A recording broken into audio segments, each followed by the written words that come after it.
살아서 하는 거다. 억울한 일을 당하지 않으려고 가르친 겁니다. 누군가 날 기억해준다면 죽어도 죽은 게 아니지. 양복을 입고 얼굴을 가리면 우린 얼굴도 이름도 없이 오직 의병이요. 칼로도 뵐 수 없는 것들이 있지. 의롭고 뜨거운 마음 같은 거. 그렇게 환하게 뜨거웠다가 지려하오. 불꽃으로 죽는 것은 두려우나 난 그리 선택했어. 오래 걸려도 꼭 갈 거야, 그들이. 자유롭게 살지 못할 바엔 산다는 게 뭐가 그리 중요하냐는 뜻이다. 우리는 조선이 독립국가이며 조선인이 사주적인 민족임을 선언한다. 전국의 독립군수는 알 수가 없어. 왠 줄 아네? 어제 농사짓던 인물이 오늘은 독립군이 될 수 있다. 그렇게 살아도 대가니 죽든 살든 함께 싸워야지. 속 시원하게. 난 철저하게 나를 위해서 사네. 천황 같은 기생충을 살려두는 건 인류 사회 민족의 참된 평화를 해치는 거 아니야? 더러운 매국노들. 위열단의 이름으로 적의 밀정을 척살한다. 혹시 붙잡히더라도 끝까지 버티기로. 하나는 살아서 나가야 하니까. 그래야 이 작전이 성공하니까. 그래야 우리 목숨이 아깝지 않게 되니까. 우린 실패해도 앞으로 나가야 합니다. 아무리 빼앗긴 나라를 찾는다고 해도 그게 다 무슨 소용이지. 당신에 대한 사랑 대신 조국을 선택할 수밖에 없는 저를 이해해주세요. 친일 세력 한두 명을 처리한다고 조국이 해방되나 그런 생각했죠 방금. 하지만 그들을 위협하는 존재가 있다는 사실만으로도 상징적인 가치는 충분하지 않을까요? 우리 세대가 다음 세대를 위한 일입니다. 그래도 살아주세요. 그렇게 제 할 일 열심히 하다 보면 해방이 오지 않겠어요? 할 수 있는 게 아무것도 없어서 바칠 게 청춘밖에 없어서 수많은 젊음이 별처럼 사라졌는데 해냈네요 우리가. 넌 쪽팔리지도 않냐? 나라를 되찾는데 무슨 이유가 필요했어? 내 딸이 부르는 노래가 언제까지나 조국의 언어였기에 내 딸이 자유롭게 살아갈 삶의 터전이 아버지와 그 아버지가 묻힌 조국의 땅이길 바래. 하지만 분명한 건 변화가 시작됐어요. 조선은 망했어도 대한은 죽지 않았어. 나라를 되찾겠다는 마음이 살아있는 한 대한민국은 엄연히 살아있는 나라야. 테러리스트일 뿐이야. 날강도들과 싸우는 의혈투쟁 함부로 폄하하지 마. 시도 자기 생각 펼치기에 부족하지 않아. 죽는 날까지 하늘을 우러러 한 점 부끄러움이 없기를.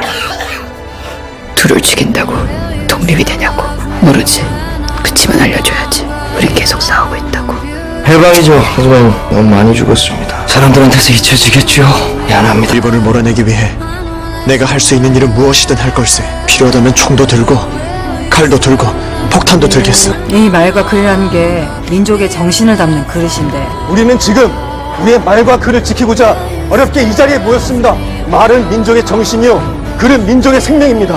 우리는 반드시 우리말 사전을 완성할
(3.15) 운동 후 독립운동을 계속 확대해 나가기 위해 국내외에서 정부 수립 계획이 진행된다.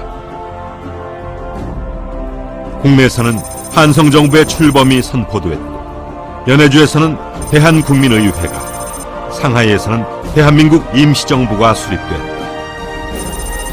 이들 여러 임시정부는 곧바로 통합운동을 시작하여 마침내 1919년 9월 대한민국 임시정부가 탄생했다. 초대 대통령에는 이승만, 국무총리에는 이동휘가 선임됐다. 1921년 미국에서 포착된 이 사람. 미국으로 건너가기 직전까지 대한민국 임시정부에서 대통령직을 수행했던 이승만 전 대통령입니다. 20여 년이 지나 태평양 전쟁이 한창이던 1942년, 미국 정부가 만든 국제방송 미국의 소리를 통해 이승만의 육성이 미 전역에 전해집니다. Men and women of the Orient, my voice comes to you from Washington. 당시 대한민국 임시정부 주미 외교위원장이었던 이승만은 일본의 패전을 예견하며 미국인들을 상대로 한국 독립의 당위성을 호소합니다.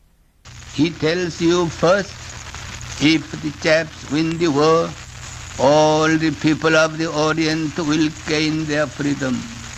The Jap lies, and I will prove it.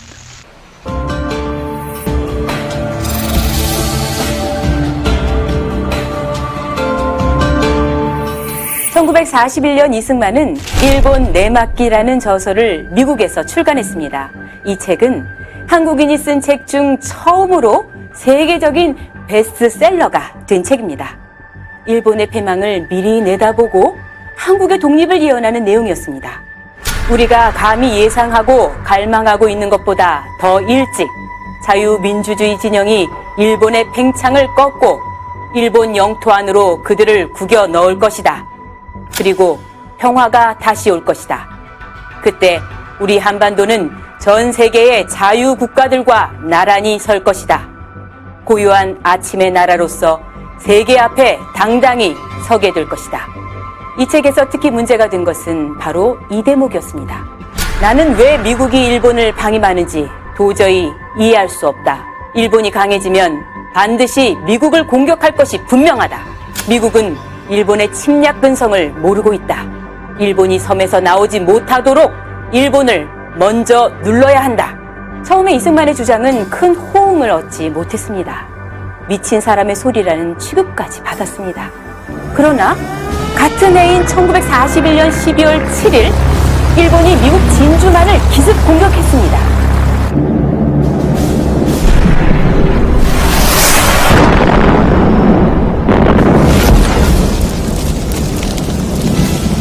아무도 예상치 못했던 공격에 치욕적인 타격을 입은 미국은 깜짝 놀랐고 미국 정부와 학계는 이승만의 저서를 주목하기 시작했습니다.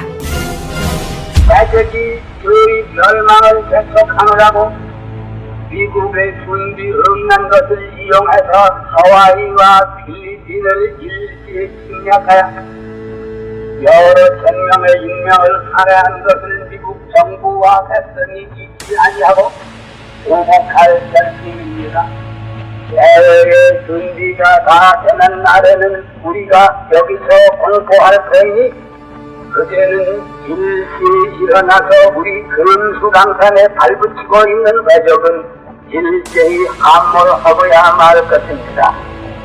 내가 와싱턴에서 몇몇 동포와 미국 친구 친구들의 도움을 받아 미국 정부와 접촉하는 중임에 우리 임시정부의 승인을 얻을 날이 가까워옵니다.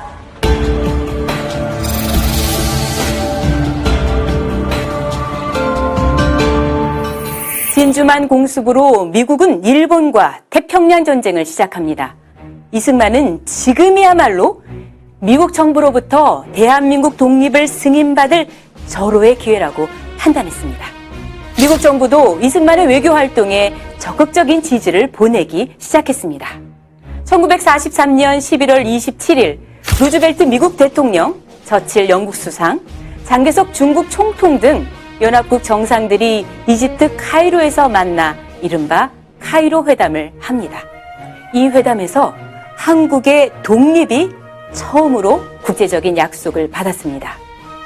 현재 한국민이 노예 상태 아래 놓여 있음을 유의하여 앞으로 한국을 적당한 절차를 거쳐 자유 독립국가가 되게 하기로 결의한다. 라는 내용이 카이로 선언의 특별 조항으로 들어갔습니다. 세계 강대국들이 저마다 식민지를 넓혀가던 당시 전 세계 수많은 약소민족들이 독립운동을 했지만 이 가운데 2차 대전 중 국제적으로 독립을 약속받은 나라는 오직 하나, 한국뿐이었습니다. 이로부터 1년 반쯤 뒤인 1945년 7월 26일 미국, 영국, 중국 정상은 독일 포츠담에서 다시 만났습니다. 이른바 포츠담 선언을 통해 카이로 선언의 모든 조항이 이행돼야 한다고 선언해 한국의 독립 보장을 재확인했습니다. 이후 소련 스탈린도 회담에 참가해 선언문에 서명했습니다. 이승만이 외교와 홍보 활동을 적극적으로 그리고 끈질기게 펼쳐 미국의 여론을 바꿔놓은 결과였습니다. 1945년 8월 미국이 히로시마와 나가사키에 원자탄을 투하하고 일본이 항복함으로써 1945년 8월 15일 대한민국은 해방됐습니다. 일본은 카이로 선언과 포츠담 선언에 따라 대한민국을 독립국으로 인정하고 우리나라에서 완전히 철수했습니다.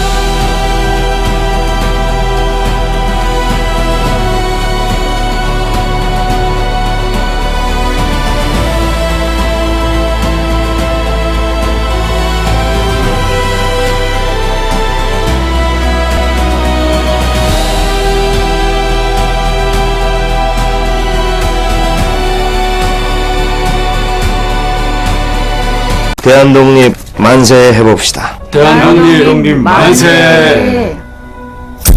대한독립 만세! 대한독립 만세! 대한독립 만세.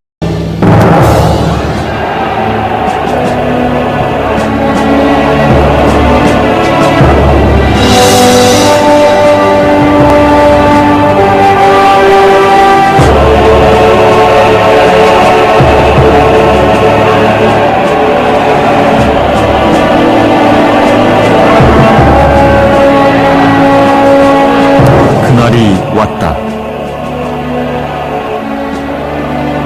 그토록 기다렸던 그날이 1945년 8월 15일 찾아온 것이다.